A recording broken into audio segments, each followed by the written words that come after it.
Yeah. Yeah. Excited to get back to work. This is unusual because it's a Monday, but in our world right now, it's a Wednesday with the Thursday night game. So, kind of confusing. It's like daylight savings times on a little bit, but no, we're excited. Big rivalry game, national TV. Excited to be another chance to play in front of our home crowd as well. So, with that, I'll open it up. We'll open up now for questions. For our media, please use the raise hand function and we'll call on you to ask those questions. We'll start it off with Billy.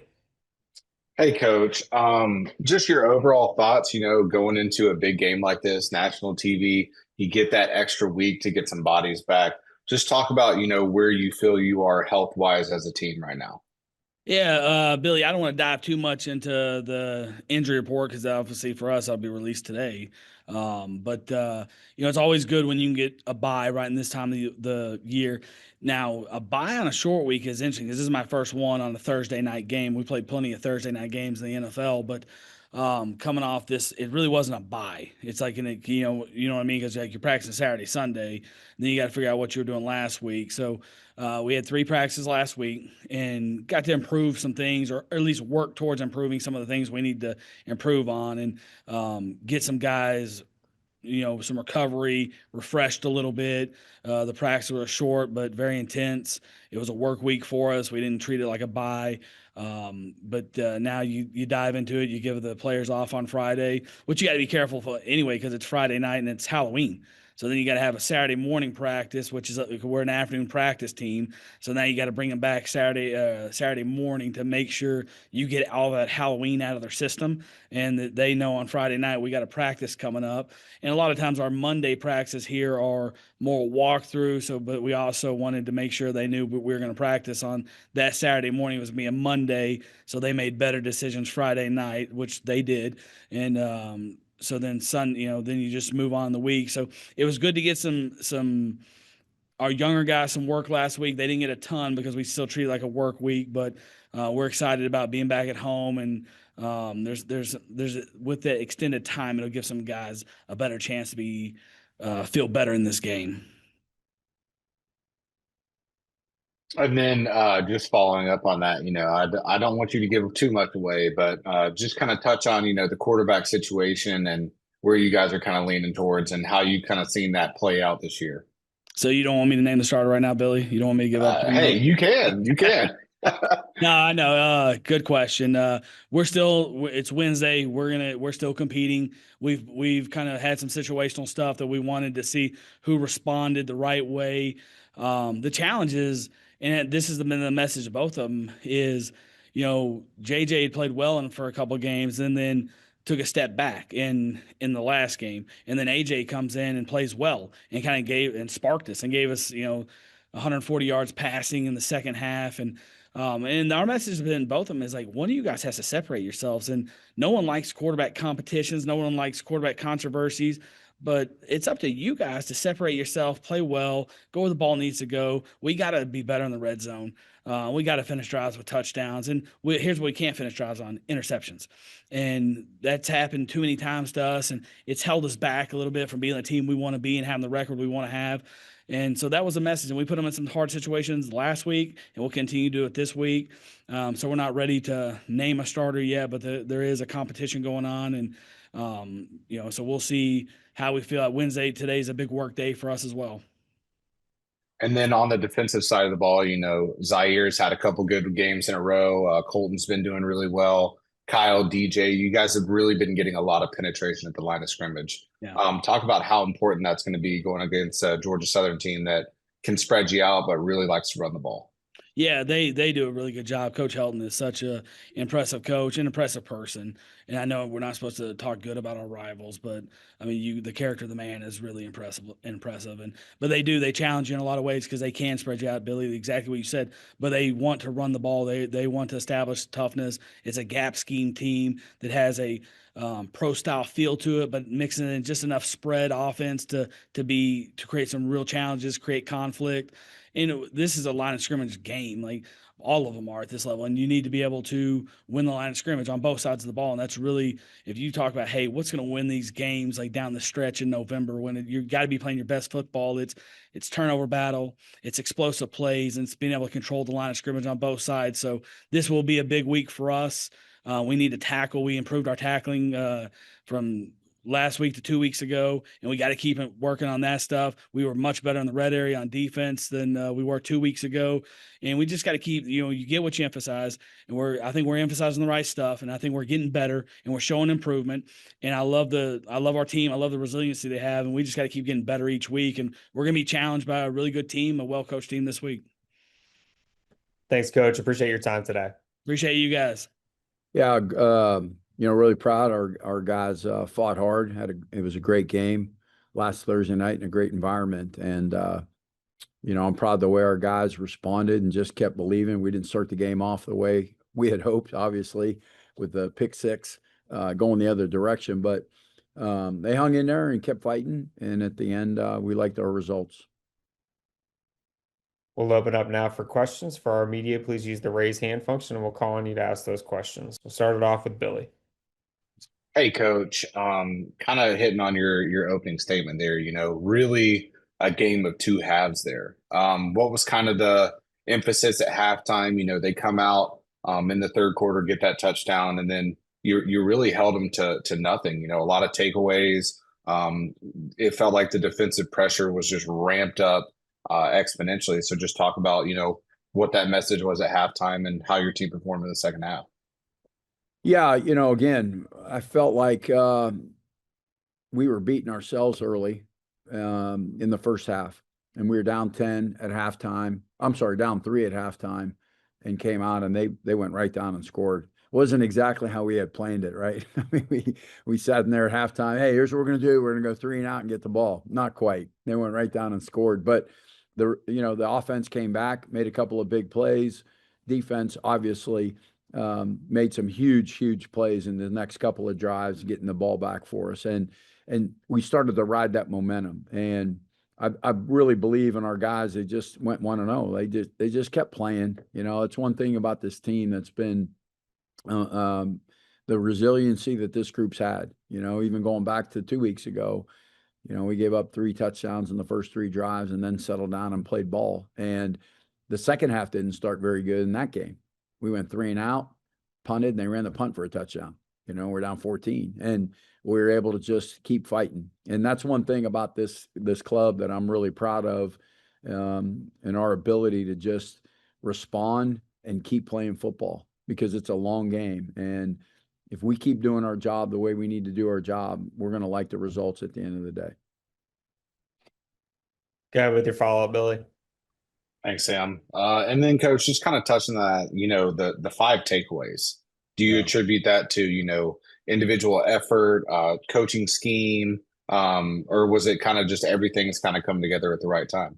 Yeah, it's everything, right? I mean, we'd love to pat ourselves on the back and say it was us, and and our guys did a good job. They attacked the football. We put pressure.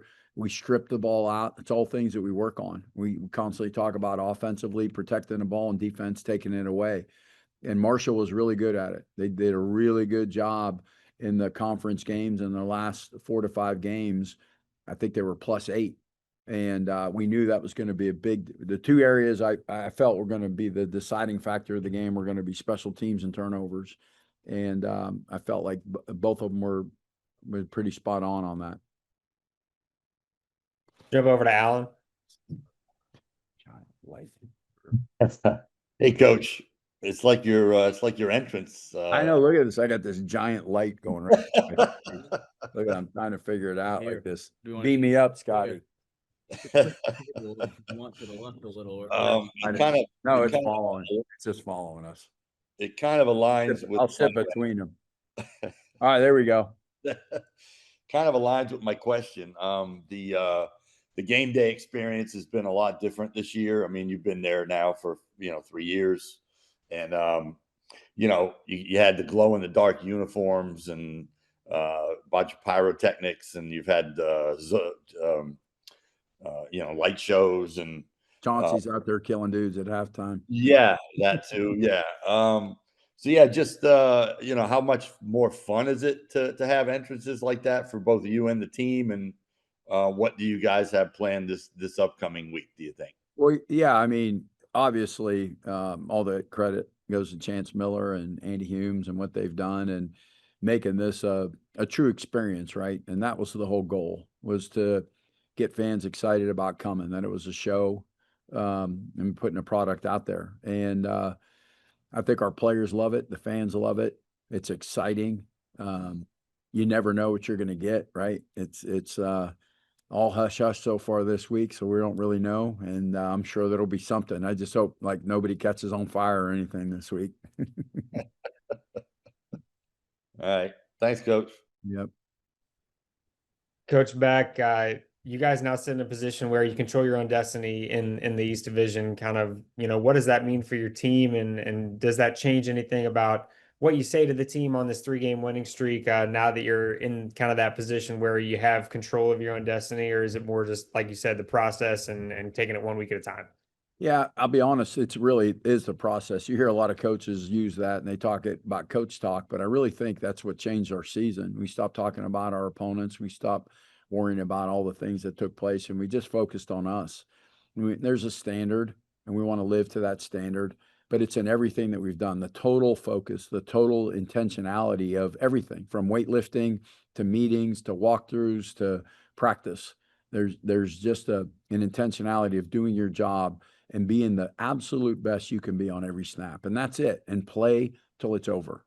And I see that happening with our team. And that's why we're able to respond when things don't go well, because we're still playing. And so because we're still playing, this is the expectation and the standard that's set.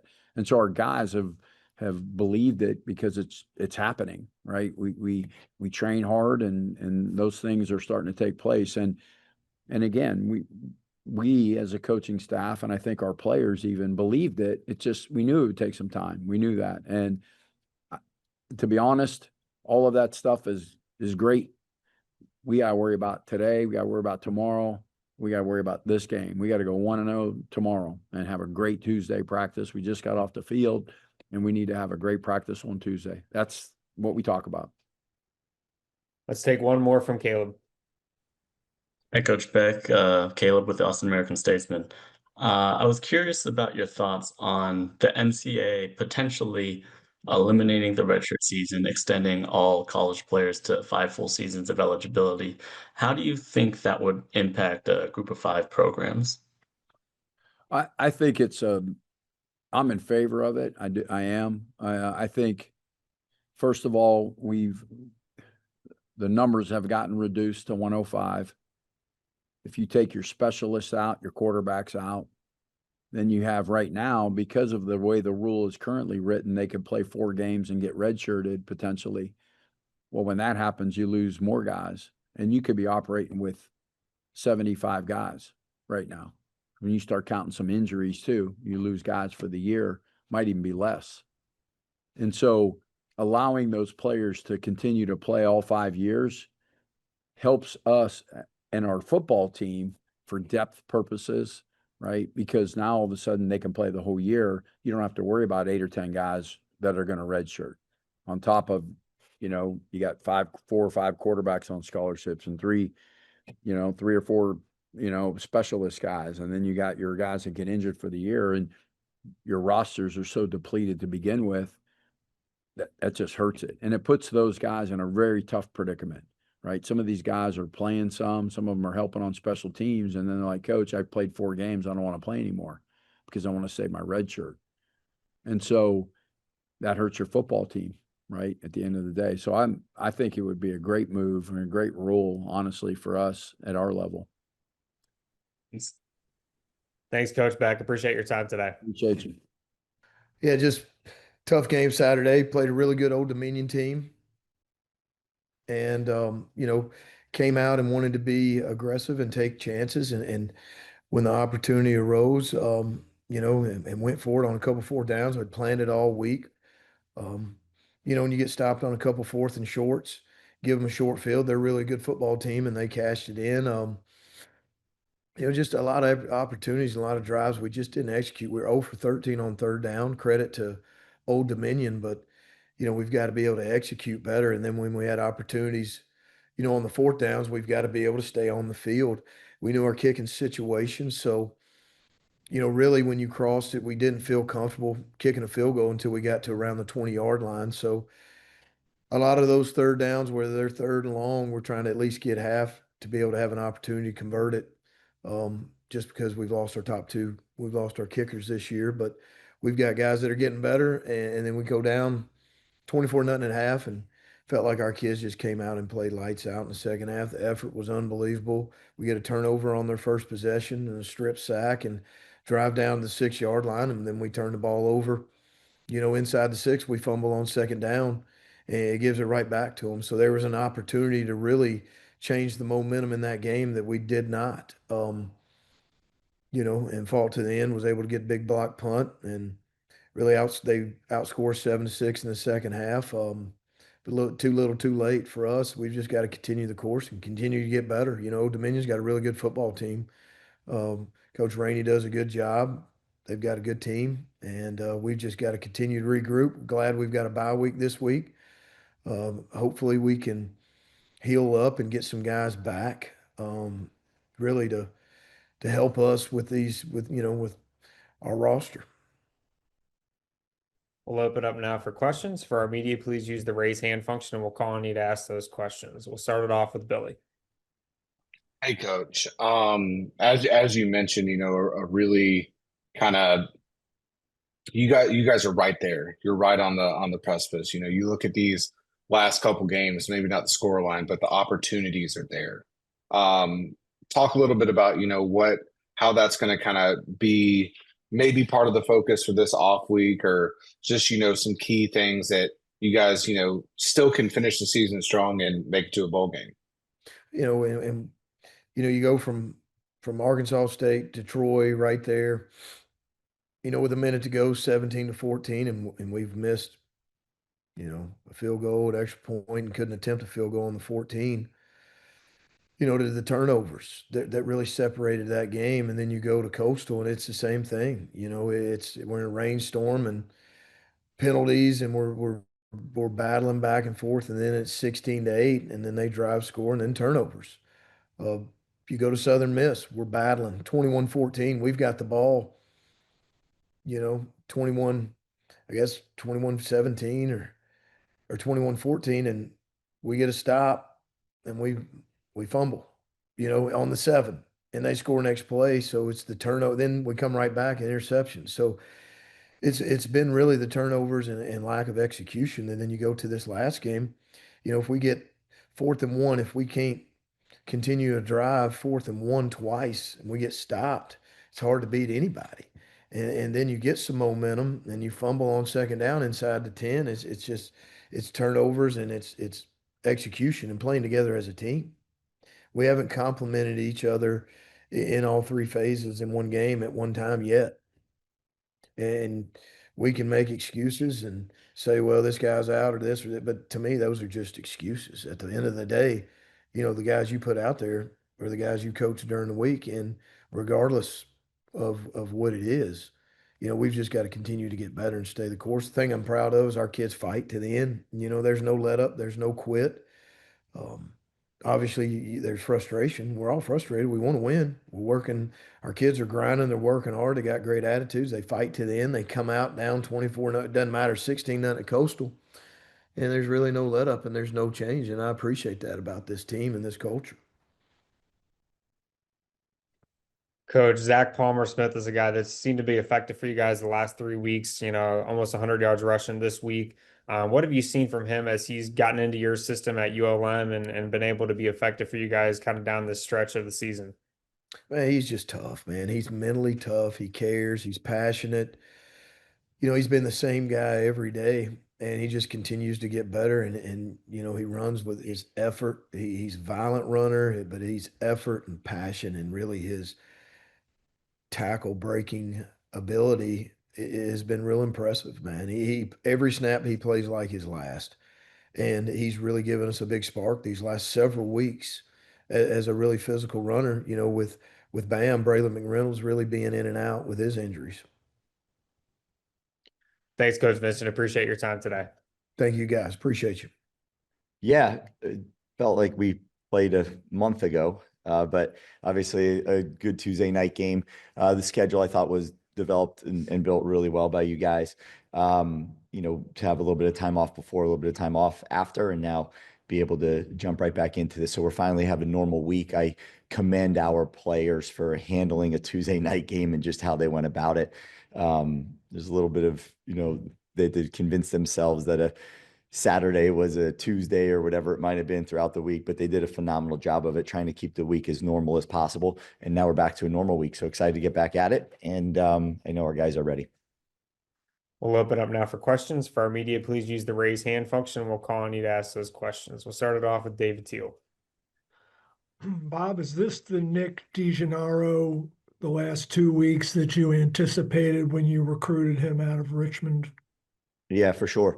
We knew, his route running ability was very good. We knew his speed was really good. And then we knew his ability to make contested catches and, do something with the ball after he caught it, was a big part of, why we were so high on him. And I think he finally hit his stride now. I think he feels really confident. I think he's developed a good relationship, with our quarterbacks. And I just really, like his progression. He's always had it. I think that, you just got to watch the ball go in the hoop a couple times to know that you got it. And he's been able to do that and feels really confident out there. And he's a great leader, obviously a mature, older, young man, and just brings a lot to that room, not only on the field, but off the field as well.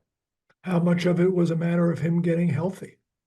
Had a lot to do with it. All of spring, winter, spring, and even, preseason, he was still, a little favoring of his injury, and he's up and running now, and he feels as confident, I think, as he's ever been.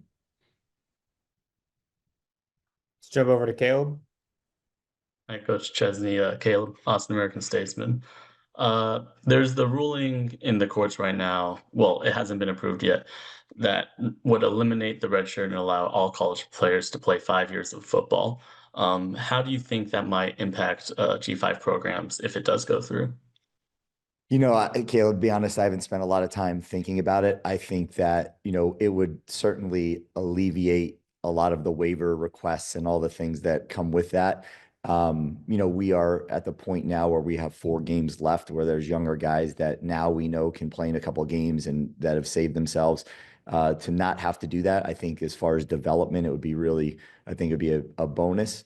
I would have to really dive deep into it and kind of go through all the mental gymnastics of it. But I think if you just say, hey, you got 5 and let's go, no more waivers, no more anything, I think it would, level the playing field quite a bit. You see some guys that are, getting waivers approved, other guys that aren't. And, I think that creates some inconsistency in it and relative unfairness, I think you could argue. So I think having just one standard rule would not be a bad thing.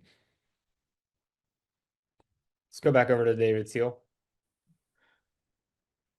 We're hitting November, conference races, college football playoff chatter. As much as coaches like to preach 1-0, 1-0, your kids are on their phones and looking at things on TV. What do you tell them about the chatter? Yeah, tell them that you got to, if you're even in that conversation, it means you probably did a couple things right along the way. And what were those things that you've done right? And, being able to dance with the one that brought you, I think, is the most important thing we could do right now. And understanding the way we handle our week, the way we handle, Tuesday, Wednesday, Thursday will determine a lot with, what happens on Saturdays. So the only thing we can control is our day-to-day basis and our day-to-day process. And I think our guys are very locked in on that. I think they know there's a ton more that we have to continue to improve on. And there's nowhere are they near settled. I think we're playing some good football right now, our best football of the year, and we have to just continue, to do that. But that doesn't happen on Saturdays. That happens on every day of the week. So they're aware of that. They're locked in on that, and they'll continue to take those strides. How does that linear progression, Bob, that upward trajectory, how do you sustain that? You're playing your best football now, but how do you get to even better football in late November, early December? Yeah, well, that's the key to this thing, right? Usually everybody starts off well. It's usually some sloppy football in the front half with schematic competence and situational awareness. You just haven't had the reps of it yet or been in a game where it's cost you something. So I think, you get into the mid part of the season, everybody starts to kind of settle into their roles, and you start to understand what your too deep, looks like. And you start to lean on those guys a little more and play to their strengths a little more. And now you get to this second half, and this is the challenge for our guys. Is I just said to them, how good can you be? Like individually, how good can you be? Because, if you continue to take those progressions every single day and you handle your own business, now all of a sudden you uplift that position group, which eventually uplifts that unit, which then eventually uplifts the entire team. And that's really the battle cry right now for us, is we understand, there's a decent bullseye on our back. It's going to get bigger, and we have to embrace the bullseye, and we have to just continue to hunt and do the things that we know we're capable of doing. And I just think that, the couple of days rest we had here, hopefully their bodies, are in a better position, and we're looking for their just continuous intensity to just continue to rise, like it has up to this point in the season. And I think that is a big difference for where we were a year ago. I think towards the end of the year, we started to fall off a little bit. Right now, we got to be playing our best football. And I think our guys understand that, and they're going to, they're up for that challenge. Thank you, Coach Chesney. Appreciate your time today. Yes. Thank you, guys. Appreciate it. Yeah, the bye week came at a good time for us to mentally get some refreshing things done. Took a deep dive into a self-scout. The last 4 games, our players were able to rest, recover, but we were still intentional about situational football, the fundamentals of football, blocking, tackling, in all 3 phases. So it was a much needed break, and just really reassessing some things that we did well, things that we got to improve upon, and things that we got to stay consistent with. And that was the biggest thing that we got out of our bye week. And moving on to Coastal, had our first practice today with them, and they have a really good football team. Quarterback is a dual guy that has our attention. They're playing well on offense and defense, and then special teams. So we just got to make sure we go on the road and practice well the remainder of the week, and try to make sure we got the guys that are not injured prepared the best they can be prepared.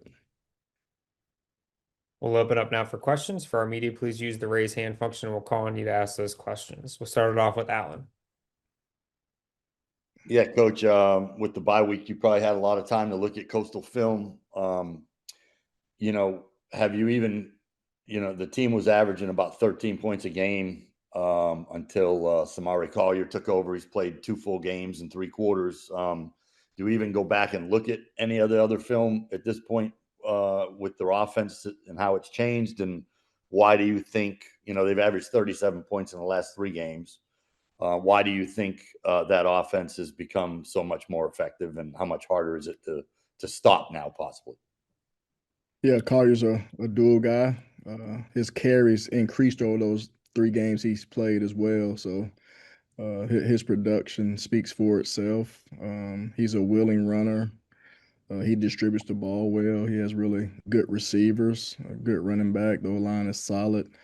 So they put you in a lot of tough situations because they do run the quarterback, and they're committed to running the quarterback on any given down. So that's what makes them a little bit hard to stop at times because they are a little bit unpredictable on normal 3rd and 8s or 7s. You can play the pass, but against Collier, you got to really think about quarterback run game, draws. And then him having broken plays when pass protection breaks down. He does a good job of extending plays and moving the chains with his legs. And have you even gone back and looked at film prior to him taking over at all? Is it worthwhile to do that? We all look at it. We look at everything we can, and we use the pertinent tape that we feel like will be something that's similar that we do, and how we think they will attack us. So we looked at everything we needed to look at. But if you just look at the last 3 games, that's a really good assessment of what their offense is kind of gearing themselves to do and what we have to stop. And this will probably be the last one for me.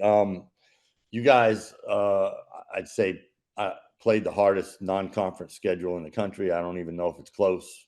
And do you feel that those, looking now, do you feel obviously it helped you financially probably playing some of those games, but do you look at that as, do you think those games benefited you at all as a team, or do you think that could have been detrimental based on some of the lopsided scores and such early in the season?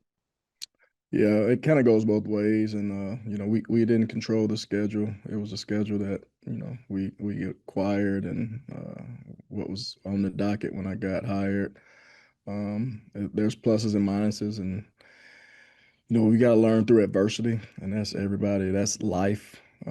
That schedule was very demanding. The thing that you hate as a coach is you play those tough opponents, and sometimes you get injured along the way, and the injuries don't equate to what you really want to get out of those type games. But we're not making excuses about that.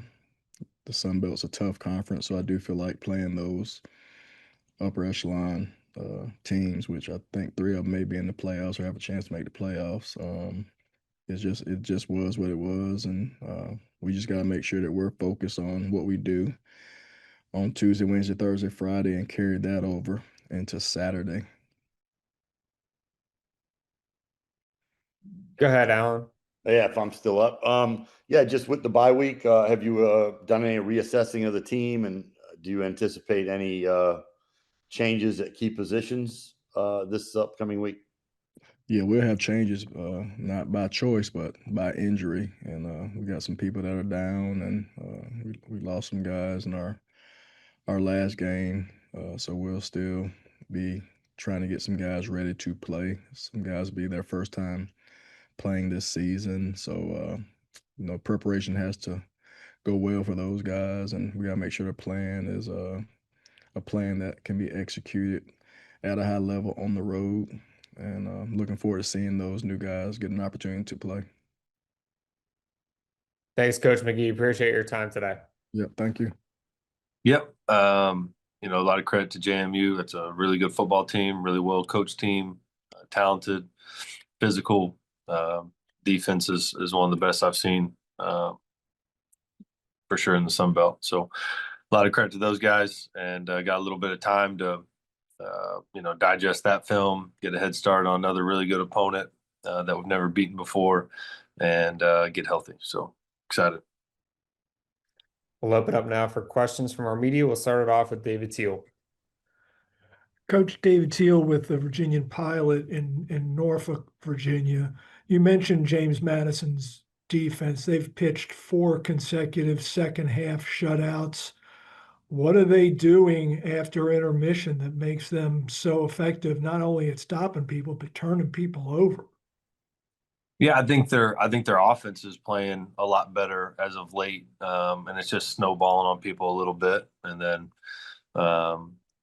obviously, we had a play dialed up. We didn't hit it. That could have been a touchdown. That was wide open. Next play, interception. So, you kind of get into that a little bit versus those guys, and feeling like you got to score on every play because they are so good. And but I think their offense is playing at a really high level right now, which is really helping the defense in the second half. Is that a matter of Barnett, the quarterback, finally being healthy, coming back from that ACL? Yeah, I would think so, and just people finding their rhythm at different times. I know early on they were going back and forth between quarterbacks, and it's hard to play quarterback that way. So I think him getting healthy, playing with a lot of confidence, they're throwing the ball, really well. I think they got some receivers stepping up at the right time. So they're a really good football team, and I think a big part of that is the quarterback. Thank you. Yep. Let's go over to Caleb.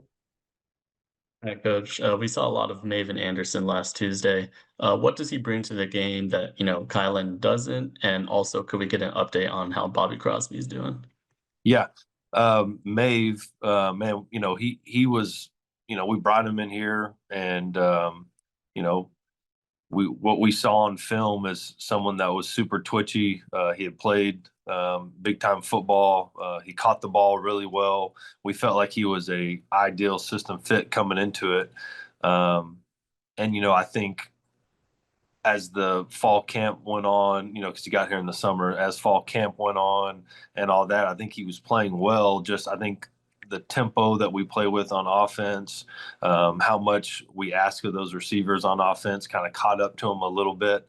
And I would say these last couple of weeks, he's really come on strong. So I don't think it's anything, him and Kylan have both been kind of battling, all year for, they both can play inside. They both can play outside.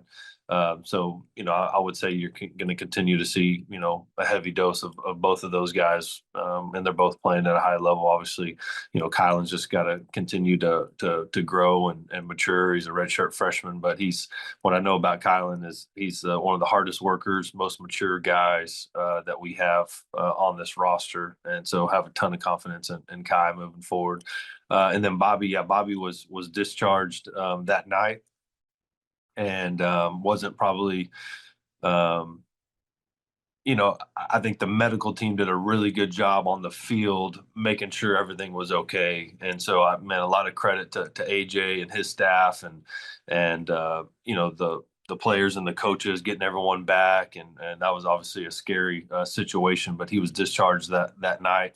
And, we'll kind of see what that looks like and hopefully get him, back at some point, this season, and don't know what that looks like. Obviously, that's kind of the medical field and the protocols that go into that. But you could see him back earlier than maybe anticipated.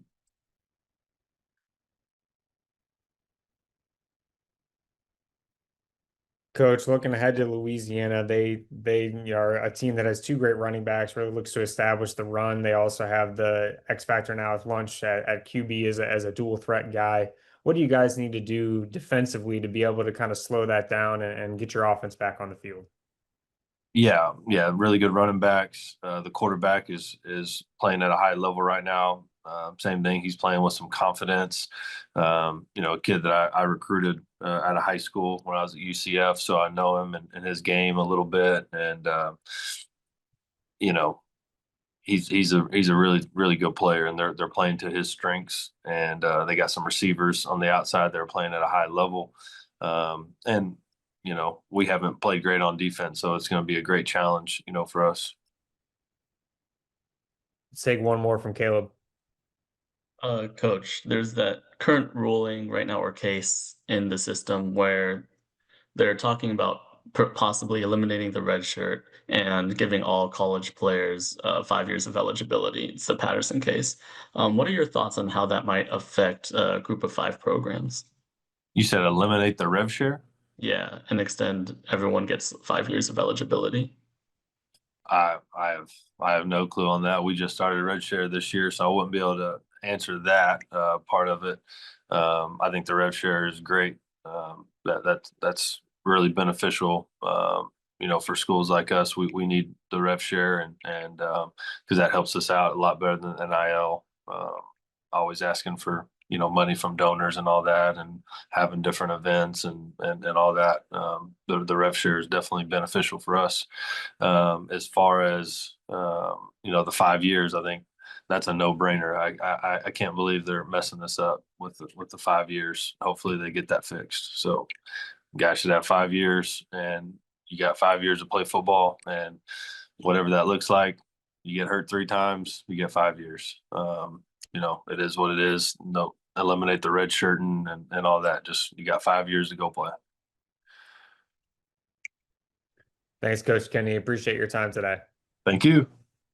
Yeah, exciting week. Hate week here. Rivalry game on a Thursday night, national TV against a good App State team. I've been really impressed with Coach Loggains and his crew about what they've been able to accomplish. Have lost some close games, but you look up and you see the league's leading rusher.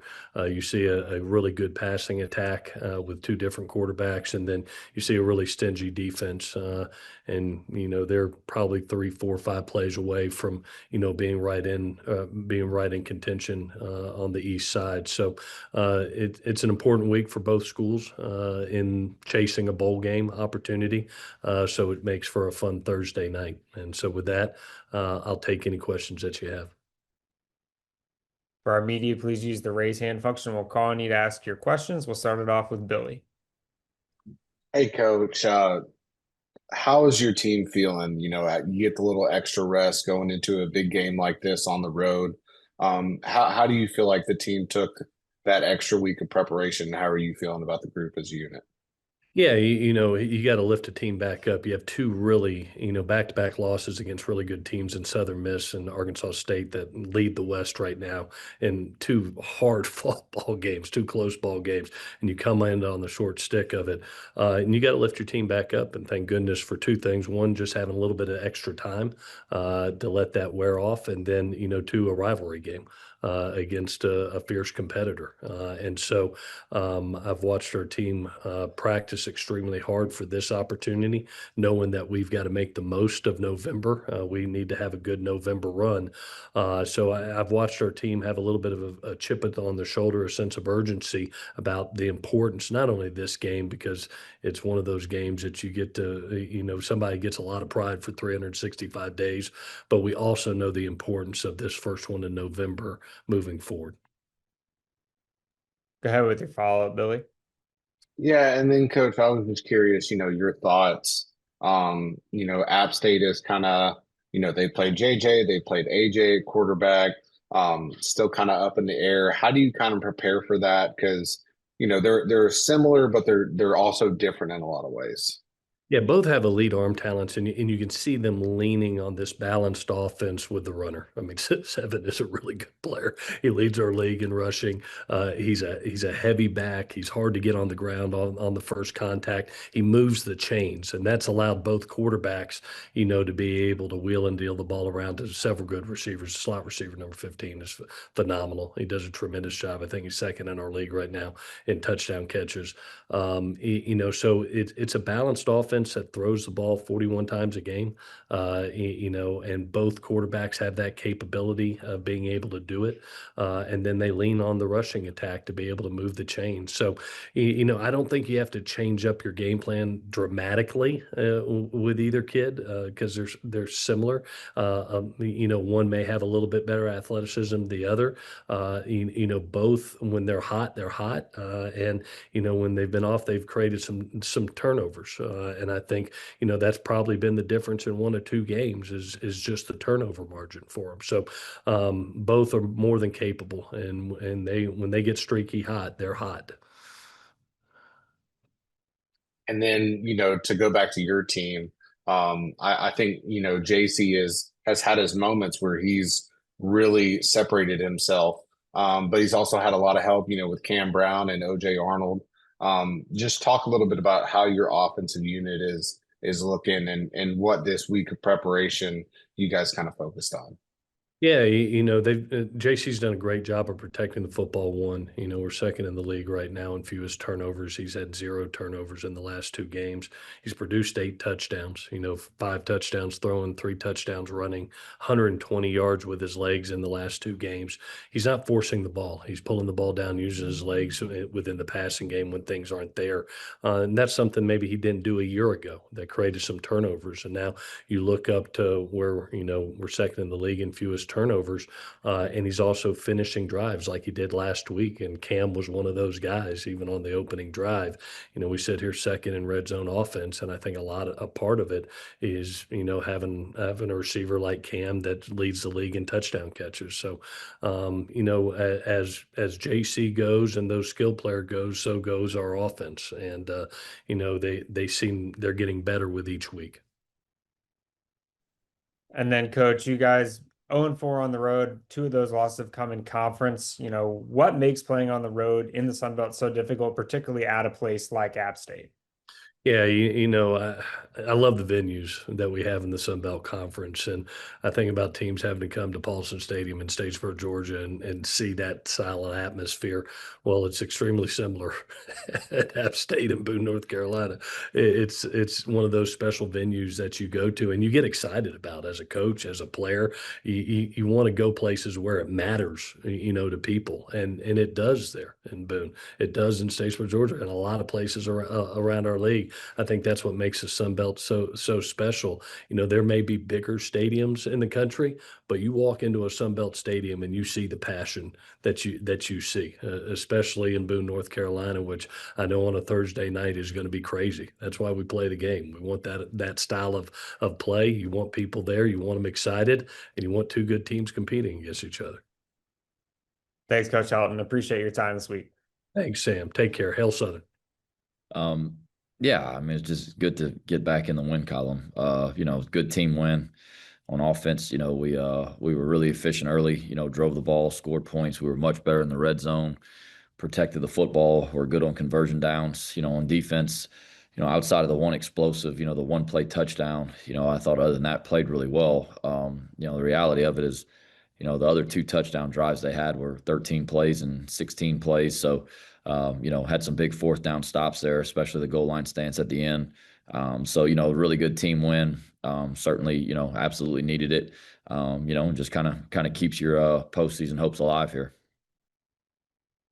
We'll open up now for questions for our media. Please use the raise hand function. We'll call on you to ask those questions. Kick it off with Billy. Hey, Coach. Lunch has really kind of developed and come into his own here of late.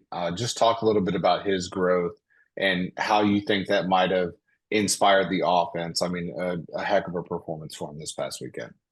Yeah, he was outstanding Saturday. Look, we've had 3 quarterbacks make their first start this year. That's always a challenge. And we settled in on Lunch because of the things that he's done and the spark that he's provided for us. I think his competitive spirit and leadership has been things that, and especially the way we're banged up, he gives us the best chance to win with the skill set he has. So every start that he has makes him more and more confident, more and more comfortable, to the point where, now he's going out there and he's playing a little bit more like a veteran right now. He's making good decisions in the throw game. Did not put the ball in jeopardy the other night, made some really, really big time throws for us, especially on third downs, hit some explosives, handled the RPO game really well. He's maturing, which is what you expect from a quarterback that's getting some starts under his belt. It's, veteran experience is invaluable, especially at the quarterback position. And, we've got a guy right now that's starting to settle in, and we're playing much better around him. I thought our offensive line played well. We still had some, we're going to have guys out the rest of the year there, but at tight end had a couple of them out. I thought those guys stepped up and played well. The receivers made big plays down the field. Obviously Helton had some really big ones, but he's not the only one. I mean, Rob had a huge catch on an extra long down. Jaden Johnson had a big one. We got a bunch of guys that stepped up and played really well. And like I said, on defense, we played well, allowed us to take an early lead. And then, late in the game, just kind of ride out the clock and finish it out. So I think Lunch has really progressed the way you want him to. But nothing replaces starts and game experience, especially at quarterback. Jump over to Caleb. Hi, Coach. Caleb, Austin American Statesman. Texas State this week, they have one of the most potent offenses in the Sun Belt. What do you think is the most important factor to consider when dealing with their offense? Yeah, I mean, they've got playmakers all over the place. I think somehow you got to try to limit the explosives. It's kind of like they feed off of it, whether it's a run play through tempo, I think everybody kind of is under the assumption all they do is throw it, which couldn't be further from the truth. I mean, they've got a really good run game, and they do a lot of times with tempo where you're out of a gap, you're not aligned up or your alignment's incorrect. And they had some running backs that go the distance and they pop one on you. Certainly with Brad, you're always concerned about him as a runner and a thrower. Somehow, to me, you got to find a way to limit their explosives and try to make them drive the field, try to take them out of their rhythm with tempo and the things that they do. I think when they stay ahead of the sticks, they're hitting them down the field. And then they tempo you to death. They're really scary. And, every year you play them, this is a team that keeps you up at night because of, a lot of explosive players around him, a really big offensive line, and a quarterback that, he can beat you on the ground and in the air. So, yeah, there's a lot of things to consider. I think if you just said one, you got to try to limit the explosives and try to get them to slow down a little bit somehow.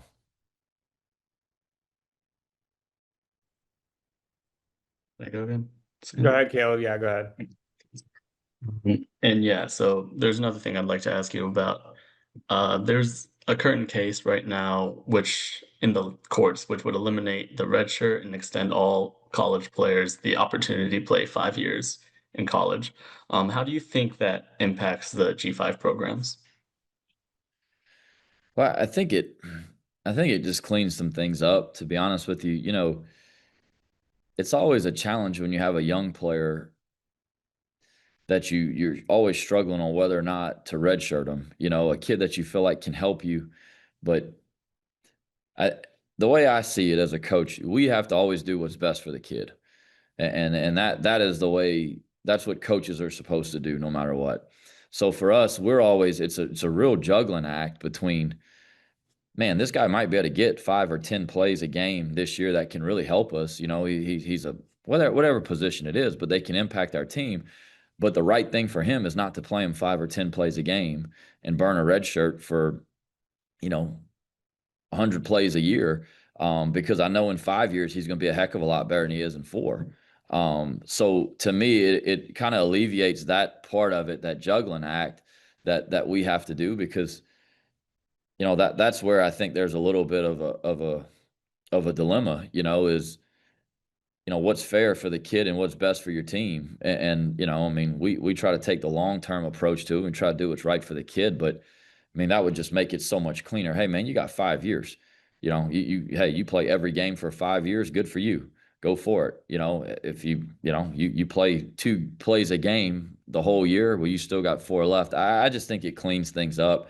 As coaches, we've been in favor of this for years. We have our yearly meetings and we've talked about it for years. It's just, hey, look, it is what it is. You got 5 years. If you get hurt, that's unfortunate, but hey, you still got, you got these other 4 to be able to play. So we've been in favor of it for a long time. And I just think it clears up the dilemma, particularly the way that we try to do it, where, you're just balancing, man. And then you get out of this world where you got kids that, they play 4 games and maybe the season's not great. And somebody's telling them, hey, you ought to just take a red shirt and, and figure this thing out after. That's just tough, man. It's harder than ever to build a team now. And you got those type. Now it's not an issue. Hey, you're a true freshman, you're playing, no matter what your plans are down the road, go play go play really good, right? And that only helps your situation anyway. So I'm in favor of it. I think it cleans a lot of things up. I think it does for everybody. I'm just going to speak on our terms, though. It just makes it a lot easier for us to not have to worry about maybe compromising what you think is best for a kid versus what you think, might help your team the most right now. Coach. Thanks, Coach Des. Appreciate the time today. Thanks, guys. Yep. Good to see everybody again. Tough one for Troy on another well-respected opponent and a great Sun Belt game. Tip of the hat to Arkansas State. They came in here and came right out of the gate against us in the first quarter, and clearly we're ready to play a brand of football in front of us. And of course, that is a reflection of me and something I've got to make sure we get fixed. But they had them ready to play. Coach Jones does a great job. They came in here and played a great style of football and really changed who we were on offense, especially, and tough answers. Well-needed time for us to take a bye week before we play next Thursday, and excited about that opportunity moving forward. So with that, I'll take questions. Thanks. We'll open up now for questions. For our media, please use the raise hand function and we'll call on you to ask those questions. Start it off with Billy. Hey, Coach, you mentioned the way that they came out. Was there anything that you saw specifically, whether it be, their defensive alignment or the way they were kind of rolling and shooting different gaps? What did you kind of see from them defensively that, really kind of gave you guys trouble down the stretch? Yeah, I think really not down the stretch. I'd say from start to finish. they did a really good job changing fronts. I thought we did a poor job executing. Them moving and shifting from front looks back and forth I thought it was a really good job by them in game planning against us. We didn't really get the ball going and get the ball snapped and just run base plays against them very well at all. I thought they had a really good plan against us for our reduced game. That's a testament to them. I thought it just kept us confused. A young offensive line looked very passive, didn't come off the football the way we normally had in past weeks, especially with young tackles. And then they put us in I thought they did a really nice job in attacking our protections against, again, the two young tackles that we had played with and found ways to help grow. And that it showed up, and I thought they exposed that very well. So we have to deal in humility and move forward. Go ahead with your follow-up, Billy.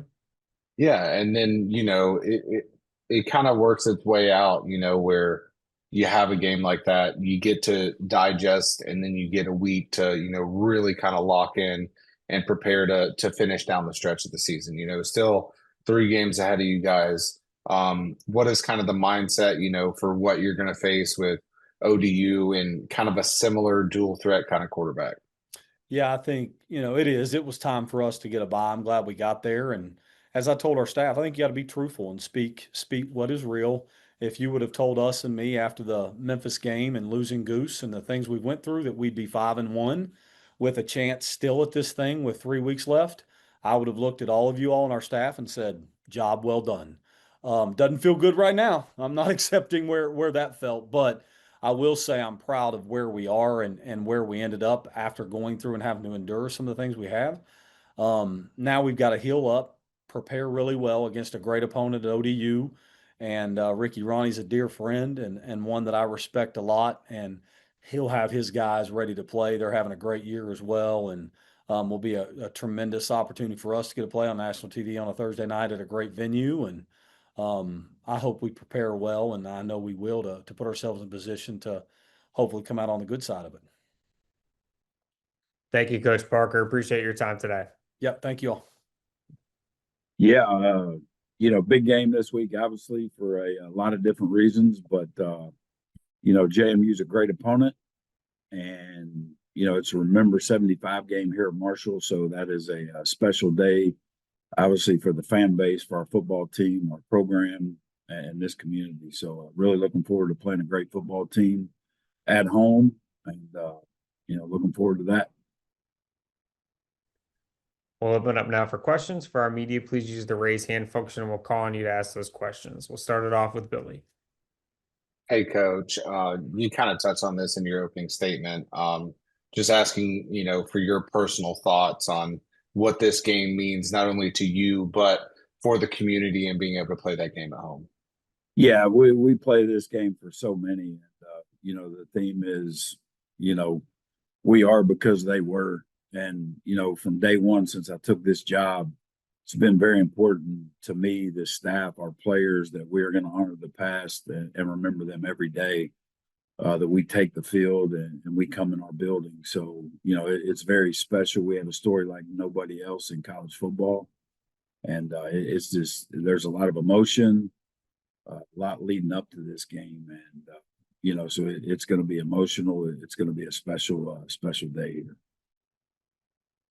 Go ahead with your follow-up, Billy.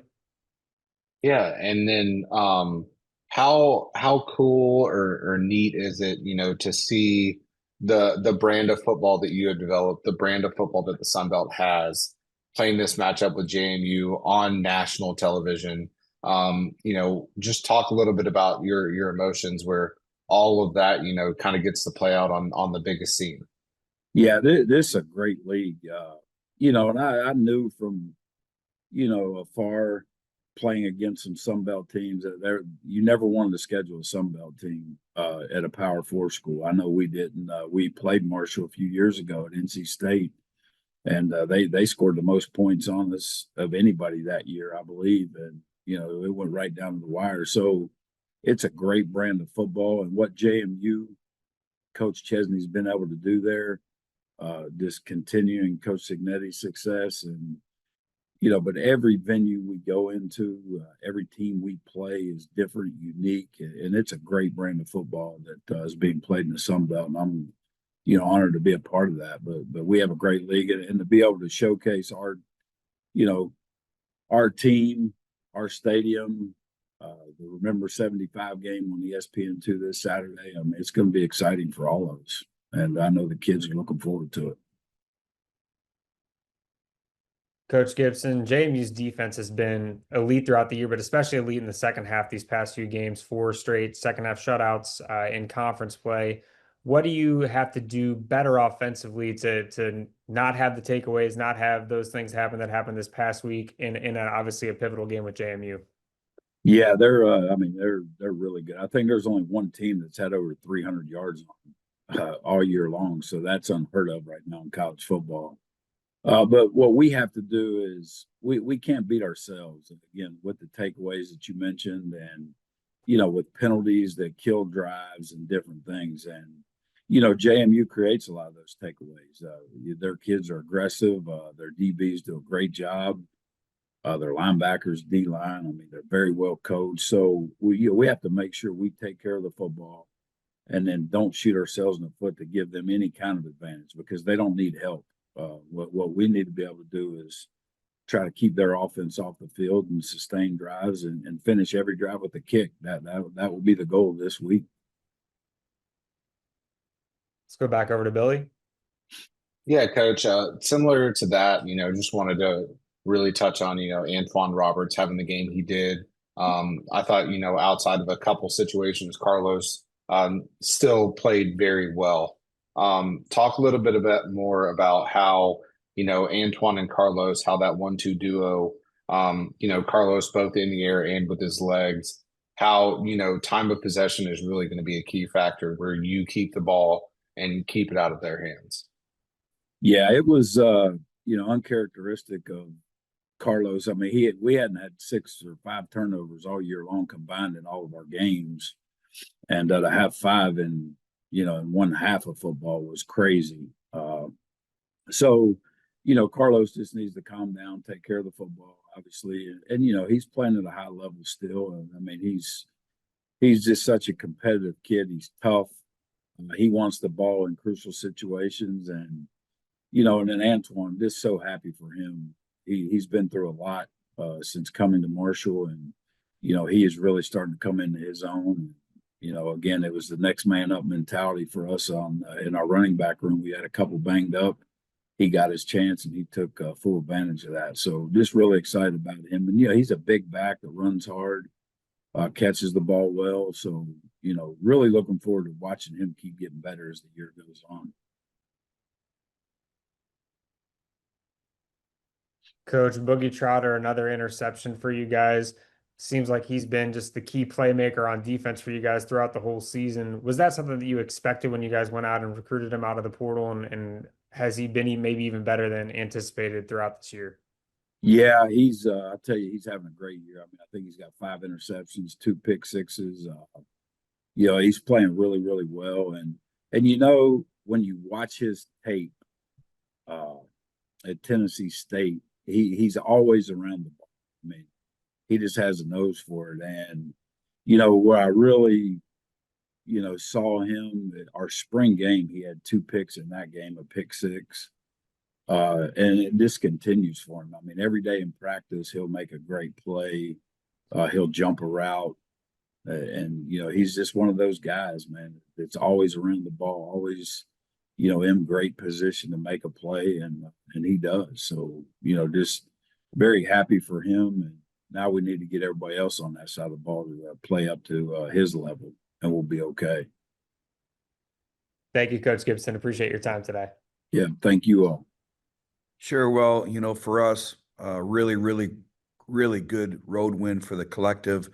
Good road win for us against a really well-coached football team and a quality of opponent. I thought we reaped the benefits, obviously, of the fast start, being up 17-0 in the first quarter. I think what you saw there is team football. We played complementary football. We were opportunistic. Overall, we were obviously able to impact the quarterback. I thought we controlled vertical field position most of the game, but that's also the most disturbing thing is we didn't take advantage of winning the vertical field position game from an offensive standpoint. Really appreciative of our players' efforts, their mindset, their mentality. However, a lot of things that we have to get better at in a hurry, and a lot of things that are very conducive to winning against, the schedule that we have left, especially against a Southern Miss football team that is as good as any team I've seen for a long time being in the Sun Belt. So we have to lean into the many challenges that this week has. But again, in closure, really, really good road win for us. It's really hard to win on the road in this conference, and it's really hard to win at Troy. So again, really appreciative of our players, but now we have to move forward on the monumental task at hand. We'll open up now for questions. We'll start off with Luke Matheson.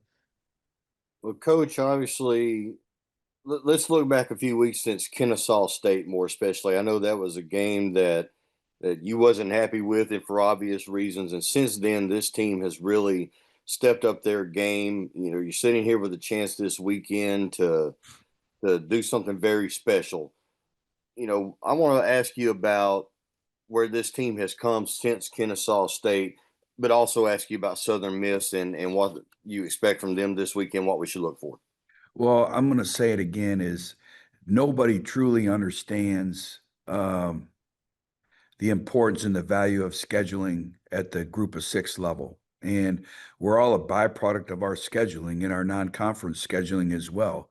And a lot of people don't understand that. And that's why it's hard, to build programs and to win at the group of six level, is we don't have the luxury of places I've been in the past where you go by a non-conference schedule and you're 3-0, you're 4-0, your players believe and you have momentum. And we've not shied away from our non-conference scheduling.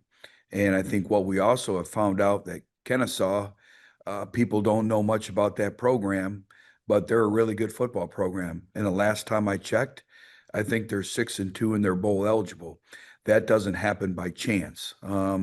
But you look at the way, we were growing and kind of evolving at that point in time when you have 70 newcomers that, you haven't been around each other. And really the first time they've played competitive football together is in August.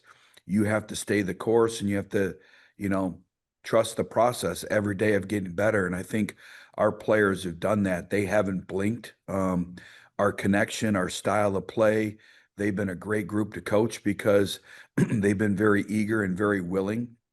They listen to everything that you say. And so we've just stayed the course. And, the injury bug has hit us the last few weeks. And, we've had other individuals step up. And I always say is, it's when you least expect it, someone's going to have an opportunity to play. So I can't say enough about our resolve, our resiliency. Usually in a long season, you'll have maybe one or two culture wins, but a lot of our wins have been culture wins. We spend a lot of time with our culture, even in today's world, in the current landscape of college football. We spend a lot of time with that culture and that connection, style of play, expectations, and sometimes it takes longer. I look back, at the Kennesaw game, but the Monroe game as well.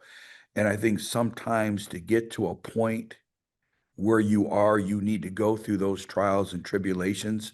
That's about building a football team. And I've always said it, is the programs and teams that can manage the natural adversities of a long football season are usually going to be the ones that play meaningful games in November. And we put ourselves in positions now to, that every game is meaningful from here on out. And that's a tribute to them. Let's jump over to Billy. Yeah, Coach. I just wanted to talk a little bit about this last weekend. You guys had 9 sacks, really limited what Troy could do offensively because of that defensive penetration. Talk a little bit about how important that's going to be this weekend, where you really, Braylon has shown that he can be one of the most dynamic quarterbacks in this league. How important that's going to be, that penetration and that defensive pressure. Well, just, not giving up explosive plays, and they force you to execute. They force you to play in space. They force you to tackle. Quarterback is a dynamic player, deserving of all his honors, deserving of all the expectations in terms of preseason conference player of the year. They do a great job in terms of getting their skill players their hands on ball and creating space and really putting the ball in play. I think that's the whole key is the ability of the quarterback to put the ball in play. And they're big up front. So again, they're extremely talented. And then defensively, as good of a defense that we faced all year. So it is going to be a challenge. They force you to execute. They force you to play with patience. And they force you really to cover the entire length of the field, both horizontally and vertically. And they force you to play in space and create a lot of one-on-one matchups. We'll take one more here from Luke. Big game this week. I've seen Jerry and a couple of guys from Sports Information put out about possibly the most important game in Centennial Bank Stadium since 2019. Two things. One, what's your message to your team this week and also the fan base for an 11 a.m. game trying to get people in the stadium? Well, I think first of all, it's all about respecting the process and how you prepare. And today is no different. We have three really, really key games left, and they're all the same magnitude. So, you treat every week, it's the most important week because it's the only week that matters. So it'll be business as normal and usual for us. None of that changes. In terms of fan support, I mean, this is college football. What else would you want? Two good football teams going at it, nationally televised game, 11 a.m. I expect our fans to show up. They've been great the entire season, but if you don't want to come out for this game, then when would you want to come out? And I think, as our fan base grows, there's a difference. We got to get away from the matter of convenience. When am I going to attend the game when it's convenient? And our fans have been great with that, but at the end of the day, it's what we do in our preparation, starting with today and then moving on to Tuesday. But I expect our fans to show up. We have a lot of great community leaders, and you look at their football team, they've gone on the road and they've won. You look at the environment that they played in at Georgia Southern. I believe that game was sold out. And I think their team, you can tell they have a swagger about themselves. You can tell that they enjoy being in those type of environments. So again, for us, it gets down to really what we do on a daily basis with the way we practice, the way we prepare. But our fans are a big part of what we're doing here, and they've been a big part to this time and to this date and time. Thank you, Coach Jones. Appreciate the time today. Okay, have a great rest of your week. Yeah, proud of our guys to go get a road conference win. Those are always tough. I thought we played, pretty well from beginning to end.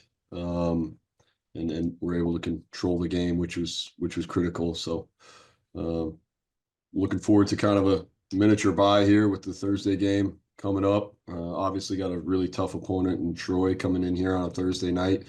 Looking forward to being able to get Old Dominion in front of a national television audience, our university, and show it off a little bit. And so that should be a great deal. So questions?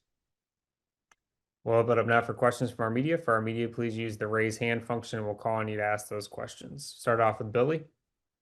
Hey, Coach. We talked to Coach Vincent earlier, and he said, one of the pivotal moments, I'm curious your perspective, those fourth down stops. I feel like those are real big momentum changers, not only for, his team, but for your team, that defensive unit being able to hold the line. Just talk a little bit about how you maybe think, you held them to 2 of 7 on fourth down, how that played a role in the confidence that your defense had the rest of that game. Yeah, I don't know if I've ever been in a game where somebody went for it 7 times on fourth down. And, our defense did an amazing job. We held them to 0 for 13 on third, right? Which forced some of those fourth downs rather, excuse me. Obviously I think one of the bigger ones of the game was the very first one. And, we go down, we drive pretty well, get down there, and then we stall out, miss a field goal. And then we go down and they go for it. on 4th and 1 from the -29, and we're able to get a stop there and then go on and score a touchdown. So I think that ended up being a huge one. It was able to take a kind of a negative and from missing the field goal and turn it into a quick positive in terms of the 4th down stop and then leading to the touchdown. Let's jump over to David.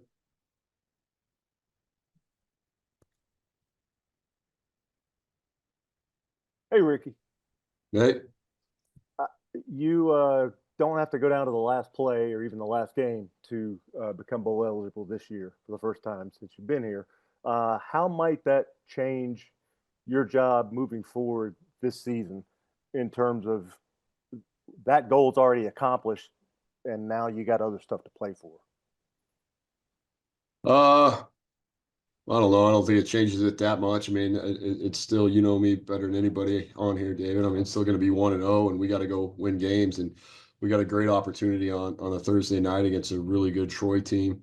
And I think that, you know, that atmosphere is going to be pretty impressive. I know we've got all sorts of things planned for that game. The university does, and excited to be able to you know, show off everything that Dr. Hemphill has done with this university. And so I think that's going to be great. And then, you know, you only get so many opportunities to win games. And so, you know, just having those other opportunities and, you know, traveling back down south, where a lot of our guys are from, I know that'll have a lot of their family able to go down there when in a few weeks when we go down to Georgia Southern. And so that's always good. And then, you know, senior night is always an amazing thing just because, you know, it's the last time those guys will ever play in SP Ballard Stadium. So, yeah, I mean, I don't think it changes that much. I think there's a different thing each and every week, and I think the main thing is just wanting to go out there and win games. Coach Rahne, obviously you're turning the page now and looking forward to, you know, additional goals that are ahead, but maybe you took a second after the game this weekend to think about, you know, 3 times in 5 years going to a bowl game for a young FBS program. What does it mean for your coaching staff and yourself to get back to a bowl game this year and 3 times in your first 5 seasons at ODU? Well, I mean, I know I personally was. I know our coaching staff was, and our team was disappointed in not making a bowl last year. Felt like we should have. Felt like there was a couple of games we let slip away, and which would have let that happen. So to be able to say that we're going to be bowl eligible this year is great.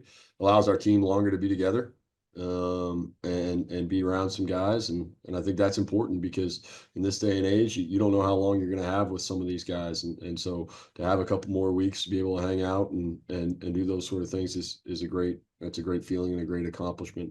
But I know this. I mean, I woke up on Sunday and we got back to work. You know, bye week, but it's you know, there's no bye weeks anymore in college football. You're recruiting, you're doing other things, and we got back to work and know that we got a lot to accomplish. So I know that was the mentality that our team had as well.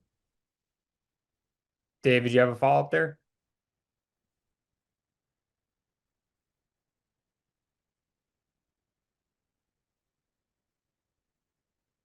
You're still muted, Hey, David, you're muted. I wasn't muted. I was just moving my lips. You mentioned recruiting. What percentage of this week or the next 10, 11 days is going to be dedicated to that versus game prep for Troy? No, I mean, we've got to prep for Troy. I mean, it's not like a normal one. It jumps on you fast, and so we gotta prep, and obviously we got to use some time to get healthy, and we got to use some time to get some rest. But as coaching staff, I mean, we're going to be recruiting. I mean, we got to use these weekends for recruiting. With December being dead, you don't have time. You don't have the time to do that. You got to bring kids in and that sort of thing. So you've got to use these weekends in order to have some official visits and do those sort of things. So it's going to be a good grind for our coaching staff, but this is what we love. This is what we signed up for, and we all know it. And you know, this is I know this is our opportunity to continue to improve the roster. Thanks, Coach Rahne. Appreciate your time today. All right, thank you. Yeah, well, I know Butch wants to paint us to be the 85 Bears, but we're not. We got a lot of work to do. Had an opportunity during the bye week to address some of the issues we have. to go play a really good, Arkansas State football team, arguably the hottest team in the country over the last month. And that's a fact. I mean, they've been able to go on the road and win games. They've been able to win close games, and that's what good teams do. Good teams find a way to win games. Bad teams find a way to lose them. Obviously, they're playing at a really high level with a lot of confidence. I know Coach Jones for a long time. His process is set up for them to be playing well in the back end of the season. At this level, sometimes our schedule doesn't allow for the miraculous runs in the beginning of the season with the P4s that you have to play and those type of things. But people remember what you do in November, and they are setting themselves up for a really good run, playing at a really high level. I think their quarterback is arguably the best quarterback in the conference. I can't judge my guy because I see him every day, but as far as an opponent, he creates a lot of issues. Defensively, they give you a lot of looks. So we've been able to spend the bye week in kind of, three-part, right? One part recruiting, second part fundamental and additional changes that we need to make throughout the year. We're at the point where we got to change our signals. We're at the point where we got to change some of the formations we run, change some of the ways we address formations, just because of the point of the season you're at. And when you play good teams, they look at those things. So you got to be able to stay a little bit above and ahead. And then the third part is to be able to get a little bit of a, advance on a really good team that we got to play this weekend in a really good environment. We'll open up now for questions from our media. We'll start it off with Hunter Dawkins. Coach, you asked a good question, or you actually was talking about one of the really good things I was going to ask a question on, recruiting wise. Where are y'all specifically looking for a certain position, or is there something that y'all need improvement on? Typically, our general plan is we replace our outgoing or exhausted eligibility seniors with high school guys. So whatever positions we are losing seniors due to eligibility, our general plan is to replace those with high school guys. And then you kind of supplement that with the portal where you feel you need or where you feel you have holes. Some of those holes won't identify themselves until our season's over. Obviously, at the end of every year, free agency opens, and basically there's players on our team who are playing well, who may get opportunities to move on. There's some guys that we think from a depth perspective that maybe haven't played a lot, but we feel really good about them moving forward. They may decide to move on. There may be some holes created through injury as this year goes on. So we're kind of at a standstill with the portal because obviously a lot of that's unknown. But from a high school perspective, we try to address the areas that we know we're exhausted eligibility and replace those guys. Let's jump over to Heath.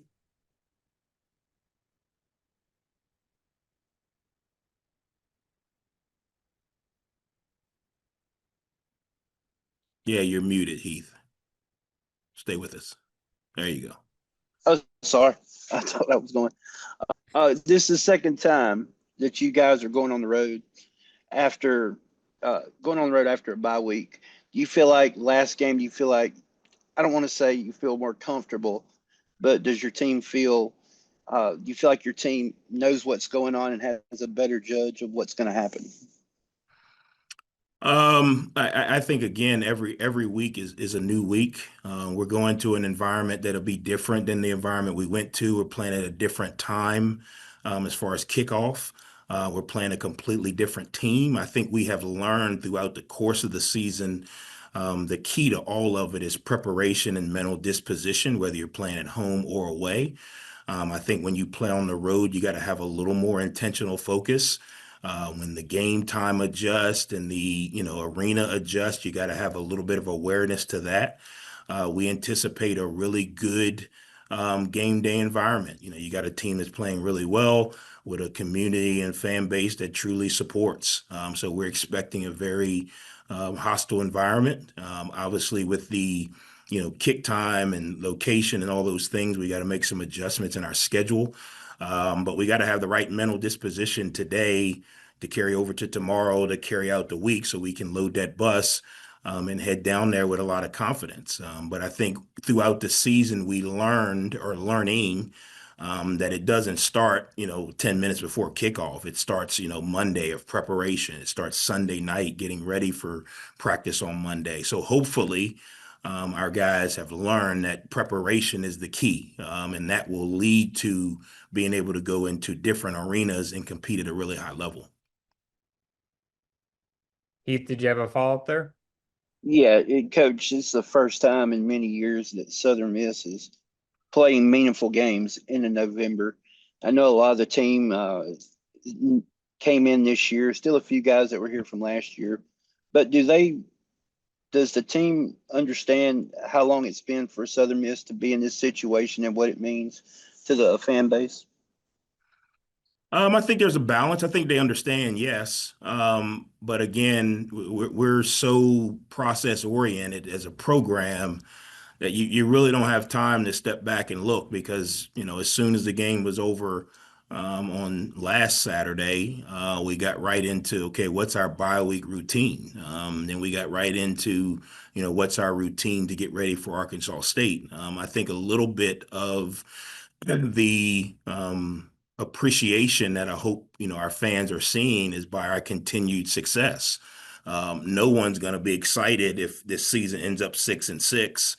No one's going to be excited about the meaningful games in November if we don't go out and play really well. So I think our kids understand, the way that we can continue to show appreciation and gratitude to so many people that have done a really good job to help us to get to this point is by continuing to go out and prepare really well and performing really well on game days. I think obviously they're aware because social media has flooded our world of knowledge and information and history. But again, I think they're in such a routine right now. Hopefully we can stay in that. That it's kind of okay, what's the next meeting? What's the next practice? What's the next film session? What's the next class? I think we'll have a greater appreciation when it's all said and done. But yes, they understand it. But right now, and I believe they're into their routine, which is, hey, what's the next thing to do today? Thank you, Coach Huff. Appreciate your time today. Thanks, guys. Yeah, obviously disappointed in our loss against Louisiana Lafayette. It was a difficult loss. Thought our guys played hard, but we came up short. Dug ourselves a big hole in the first half.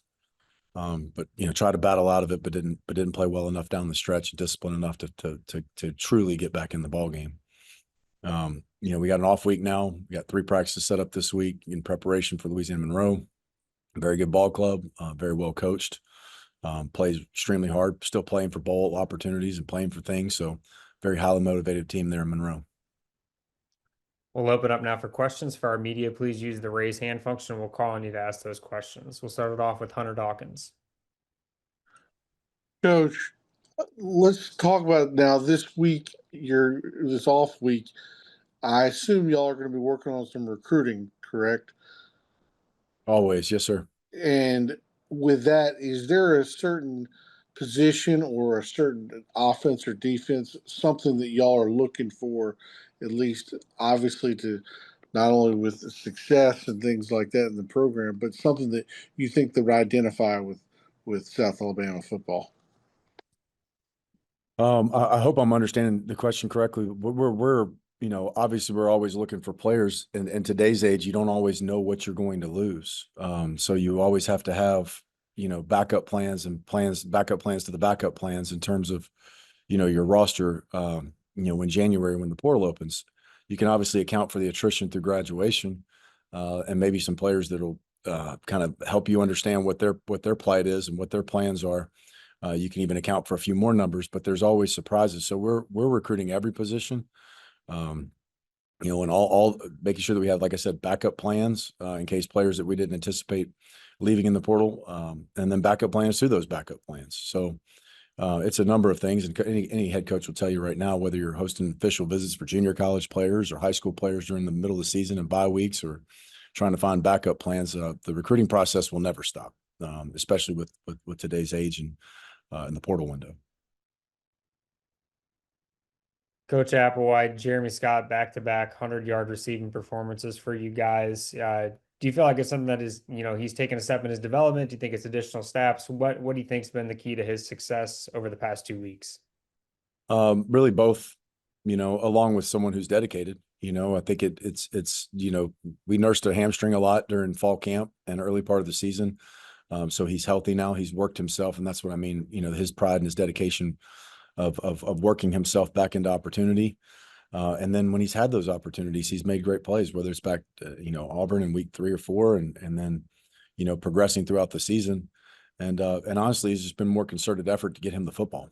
In the last 2 or 3 weeks, I've really been trying to, specifically get him the ball and get him in situations where he's one-on-one and can make plays. And he's doing a great job of making those plays when called.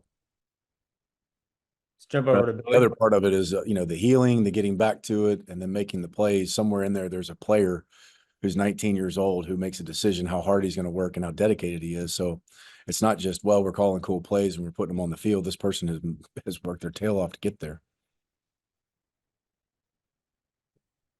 Go ahead, Billy. Hey, Coach.